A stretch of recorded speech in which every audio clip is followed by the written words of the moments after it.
네, 여러분 오늘 이 사건에 대해서 우리가 보기 위해서는요, 이 레위기 19장부터를 봐야 됩니다. 이 19장 첫 시작은요, 어떻게 시작하면 이렇게 시작합니다.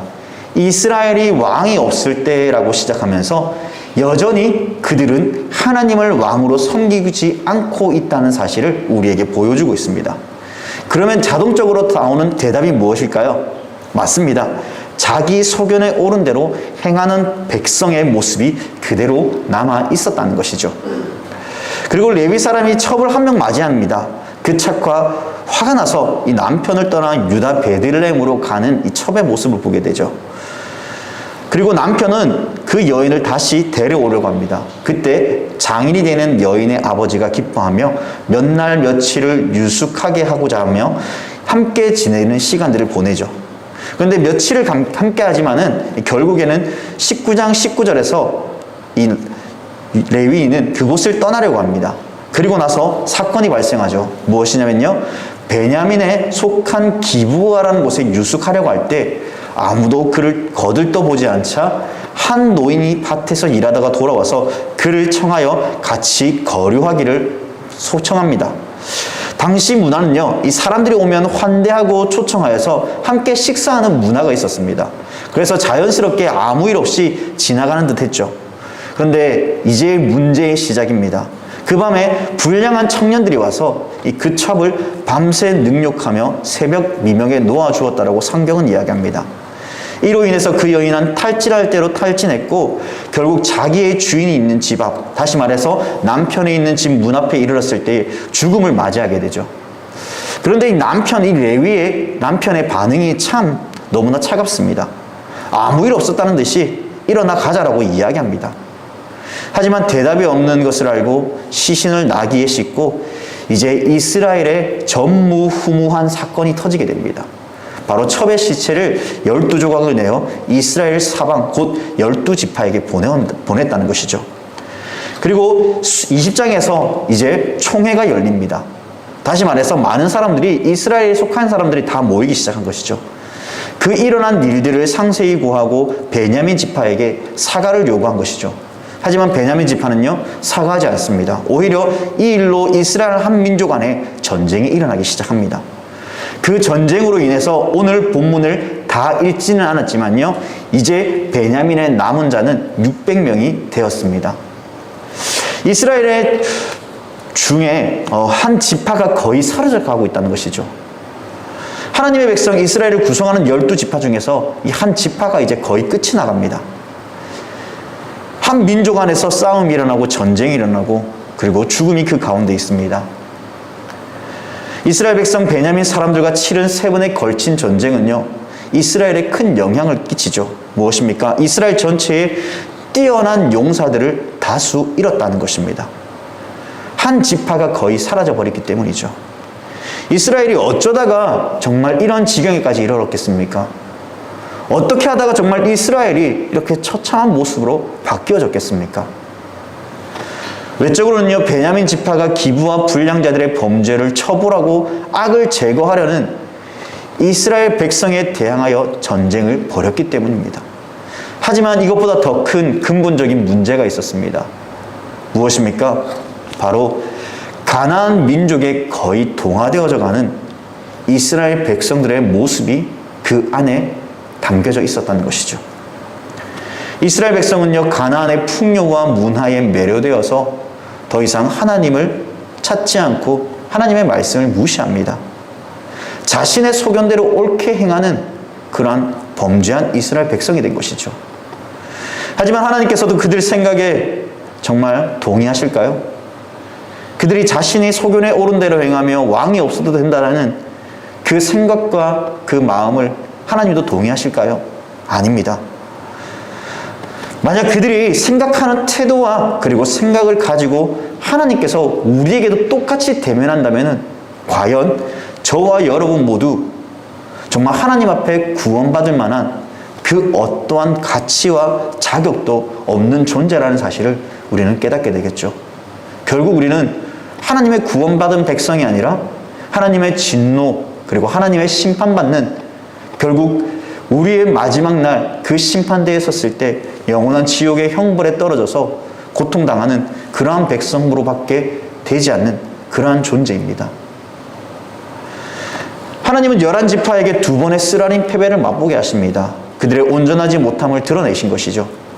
기브아의 악행을 단죄하지 않는 베냐민 지파에 대해서는 아이성의 가나안 족속들에게 내리신 것 같은 그 심판을 내리셨습니다.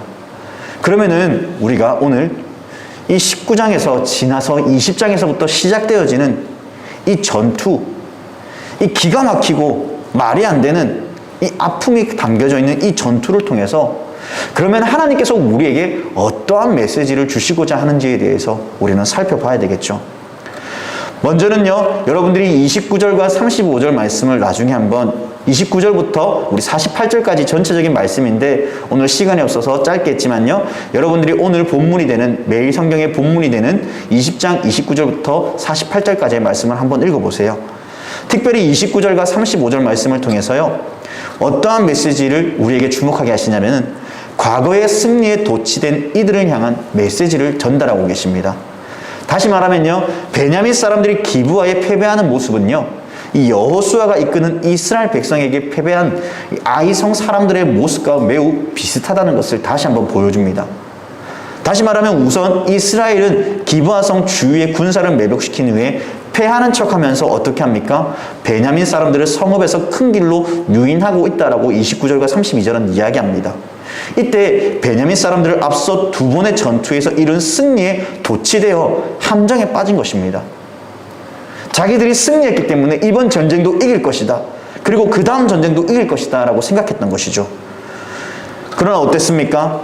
그 싸움에서 죽게 될 것을 매우 높게 된다는 것을 그들은 깨달았다는 것이죠.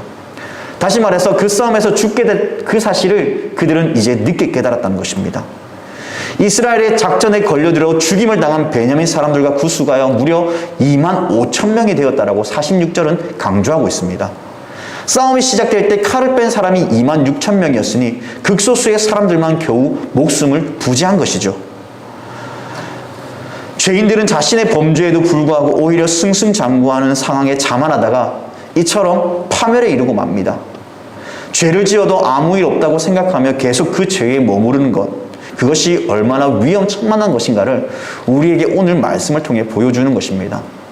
사랑하는 여러분, 우리가 처음 죄를 지었을 때는요, 정말 두렵고 떨리는 마음이 있습니다. 이 죄를 지어도 될까? 정말 지으면 안 되는데 라고 생각합니다.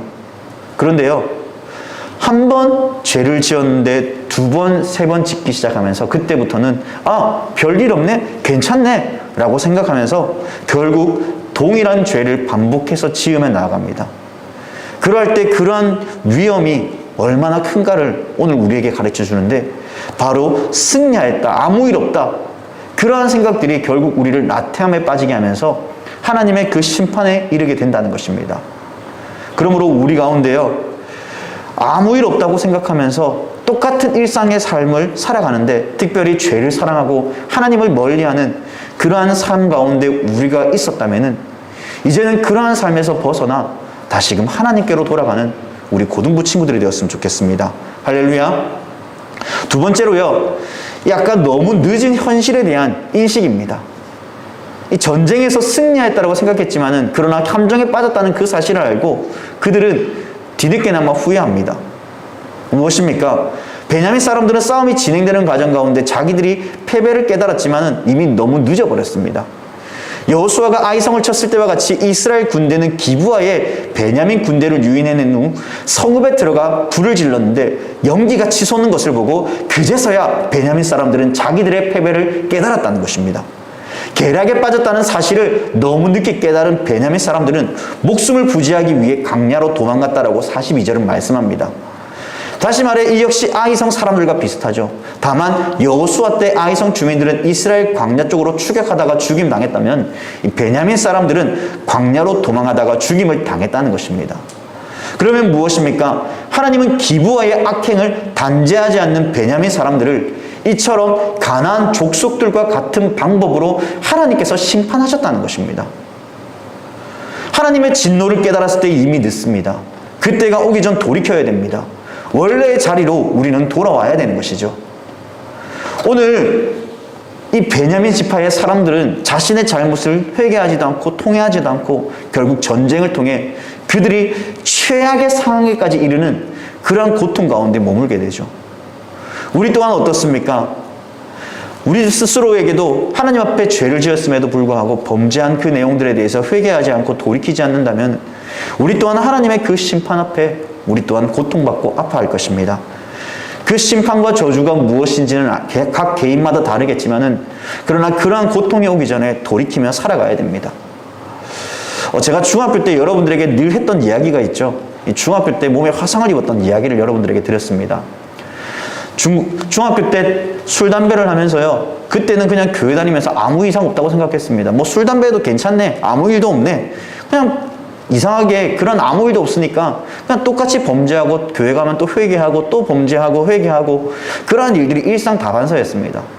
그런데 어느 날 그것이 너무 무겁고 힘들다는 사실을 깨닫게 된 것이죠. 그 화상을 통해서요. 하나님 앞에 회개하며 돌아오는 그러한 계기가 되었습니다. 제가 청소년 사역을 시작하게 된 이유 중에 한 가지도요. 바로 그러한 때에 있는 그러한 학생들이, 우리 청소년들이 다시금 하나님의 품으로 돌아오기를 바라는 마음입니다. 어쩌면 우리 스스로도요, 하나님 앞에 범죄했지만은 아무런 이상이 없고 뭐 동일하게 똑같이 살아가고 있네 라고 생각할지는 모르지만은 그러나 그것이 쌓이고 쌓이다 보면은 하나님께서는 당신의 사랑하는 백성들을 다시금 진노 중에라도 불러내시어 하나님의 사랑을 그리고 하나님의 그 은혜를 경험할 수 있도록 은혜를 베푸십니다. 저는 그러한 진노의 때가 오기 전에, 심판의 때가 오기 전에 우리 모두가 다시금 하나님께로 나아갔으면 좋겠습니다. 무엇을요? 오늘 사사기에서 말하고 있는 것처럼 왕이 없는 것이 아니라 나의 진정한 왕이 하나님이시며 나의 소견에 옳은 대로 행하는 것이 아니라 하나님께 기도하며 간구하는 그러한 삶을 통해 하나님께서 부어주시는 놀라운 은혜, 그 자리로 여러분들이 옮겨졌으면 좋겠습니다. 마지막으로요, 이 악인의 손에 하나님께서는 파멸하게 하신다라고 43절과 48절은 이야기합니다. 사사기 저자는요, 이 베냐민 사람들의 파멸을 서술하면서도 11지파가 베냐민 사람들에게 지나친 징벌을 가했음을 빼놓지 않습니다. 그것을 어떻게 나타내고 있습니까? 베냐민의 남은 자의 수를 통해 징벌하신다는 것이죠. 47절 말씀입니다. 베냐민 사람 600명이 돌이켜 광야로 도망하여 림몬 바위에 이르러 거기에서 넉 달 동안을 지냈더라. 베냐민 사람들이 전력을 상실하고 전투의 의지마저 잃고 도망갑니다. 이스라엘 사람들은 그들을 추격하여 600명 정도밖에 남지 않게 되죠. 그들의 성읍까지 완전히 불탔다라고 48절은 말씀하고 있습니다. 이 사건을 볼 때 이렇게까지 해야 되는지에 대한 생각이 들 정도입니다. 어떻게 한 민족, 그것도 12지파 중에 한 지파 안에 이렇게까지 처참하게 징벌을 내려야 되는 것인가? 게다가 한 민족이라면 그들에게 진멸의 대상이 아니다라는 그 사실 또한 우리는 잘 압니다. 여기서 우리가 잊지 말아야 될 중요한 사실은요, 바로 자만하고 자기 죄악을 제거하지 않는 자는 결국 어리석은 그 악한 자들에 의해 심판을 당한다는 것입니다. 그렇게 이 사건이 안타까운 것은 하나님의 백성이라 칭해지고 있는 이스라엘 가운데 일어났다는 사실이 안타까운 것 사실입니다. 그러므로 사사기는 이스라엘 사람들의 모습을 하나도 빠짐없이 부끄러운 모습을 기록함을 통하여서 하나님의 백성이 악에서 빠져나오지 못한 채 그 안에서 어떻게 파멸했는가를 보여주고 있습니다. 우리는 신앙을 가지고 있으니 이런 일을 당하지 않을 것이다 라는 그러한 자만보다는 우리 자신을 매일 점검해야 됩니다. 하나님의 뜻에서 혹시 나는 벗어난 채 살아가고 있지 않는가를 우리는 점검하며 그 자리에서 벗어나지 않도록 우리는 몸부림치며 애써야 됩니다. 처음에는 죄에 대해 민감하게 반응하다가 아무렇지 않다고 느껴지면서 그러한 때에 서 있을 때 우리는 조심해야 됩니다. 우리의 자만을 넘어서야 됩니다.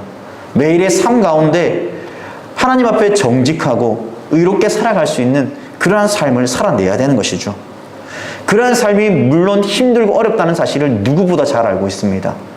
하지만 그러한 삶을 살아갈 때 하나님께서는 그들에게 은혜를 베풀어 주십니다. 때로는 가로막혀 있는 그 담들과 그리고 어떻게 넘어서야 될지 모르는 그러한 고통 가운데서도 하나님께서는 지혜를 주시고 함께 일할 사람들을 붙여주시고 그 일들에 동참하며 함께 기도할 사람들을 붙여주심을 통하여서 하나님의 정의와 하나님의 공의가 드러나게 하십니다. 오늘 하루 우리가 하나님의 말씀을, 오늘 말씀을 기억하면서 특별히 하나님의 보호하심을 누리는 길이 있음을 기억합시다.